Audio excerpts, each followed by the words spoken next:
In his most recent reshuffle, Scott Morrison gave Queensland Senator Amanda Stoker a promotion, with the extra responsibilities for the women's portfolio added to her existing workload as the Assistant Minister to the Attorney-General. Since then, Senator Stoker has been subject to countless attacks on Twitter from trolls and Green Left activists, as well as Australian of the Year Grace Tame, who inaccurately accused Senator Stoker of endorsing a fake rape crisis campaign on university campuses. Now Stoker is setting the record straight with a message of her own. Senator Amanda Stoker joins me now from Canberra. Senator, thank you for your time. Grace Tame accused you of endorsing a fake rape crisis campaign pushed by Bettina Arndt some time back. I've corrected it here. We've gone through what you said in Senate estimates at the time, but for the avoidance of doubt, what's the truth of the claim? Hi, Peter. Thanks for having me on the show. And can I thank you for being one of those people who does stick to the facts and for putting those facts on the table last week.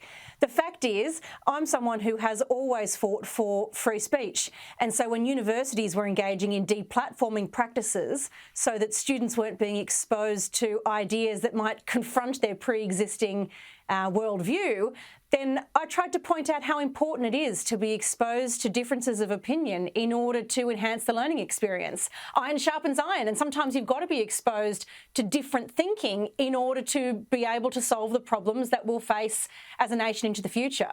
So she was mistaken, and I don't hold that against her, but what we can learn from this is how important it is that if we're going to deliver on the things that really matter for Australian women, and that is safety at home, in the workplace and in public, if we're going to deliver on economic security for women, and if we're going to provide pathways to leadership for women, then we need to work together and not be trying to tear down anyone who doesn't fit their short-term, hard-left political objective. You also, in that estimates Hansard that I read last week too, pointed out where universities had breached their own codes of conduct. You pointed out too where speakers on the right were being hit with security costs and fees that were not being levied against speakers on the left. So, a big double standard there. Magda Szubanski, she's an actor, a comedian that most people would know. She attacked you on Twitter over the weekend, saying the reshuffle has handed power to you, another of the small but noisy Christian soldiers faction, hijacking the national agenda. We've just had Easter on the weekend. If anyone's had a break at Easter, it's because of a Christian holiday. What's your response to Magda Szubanski? Look, I think it's very unhelpful for people to be trying to dismiss one another using labels that don't reflect the depth of a person's contribution across a whole range of fields. If Magda knew anything about me, she'd know that I'd been a public prosecutor, worked really hard to protect women and children who'd been victims of particularly online sexual exploitation, that I had, as a barrister, worked pro bono for many women who'd experienced sexual harassment and needed help through it, many of whom I keep in touch with today. They really don't know very much at all about my commitment to the issue. And it's really important, I think, that we don't try and tear one another down over this stuff. This should be the kind of issue on which people can work together. And when I think about what matters to the mums at the school gate, or to the women who are in the sandwich generation who are both caring for kids and caring for older parents, when I think about women who are retraining after having kids or struggling to get resources for a special need of their child at school, that's what they're worried about. They're not interested in some kind of hard left culture war that's about stopping the kind of progress that would make a difference to their lives. Look, I agree with you 100%, and I've sat there and looked at polling for many years about what cuts through to women on these sorts of issues. But I tell you, it dismays me, it must dismay you, that when we're talking about public discourse in this country, there's a standard applied to the left that's never applied to anyone on the right, let alone a conservative. And you're right, you have all of those defences of women in your history prior to coming into Parliament in the law. But that's never mentioned, is it? That's not part of the Amanda Stoker story that's told on Twitter, and that's not fair. Look, it's not, but ultimately this isn't about me. Ultimately, this is about Australian women and their ability to choose what they want to do with their lives. And that might be the career track. It might be taking time to care for their family. It might be about community leadership. It might be about breaking glass ceilings, or it might be about building a business of their own. But they're all valid choices. We should value them all and value them equally and support women to be able to take those choices for themselves, succeed in whatever they pick, and reap the rewards of their effort. Those are our values, and their values I'm happy to fight for any day of the week. It's that equality of opportunity that being in the coalition is all about. Look, I think what started a couple of months ago, Amanda Stoker, is something I think all women, all good men too, could agree on in this country.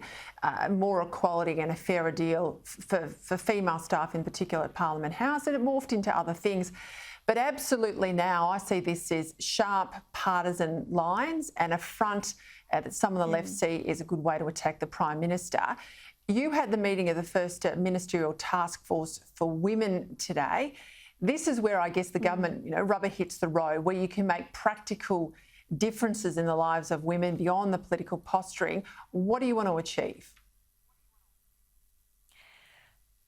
Everything that the members of the Cabinet Women's Task Force set out to achieve is about ensuring that every policy that comes through this Parliament from the Coalition has in mind its impact on everybody, that it doesn't ever forget the needs of women, and particularly vulnerable women, in our community.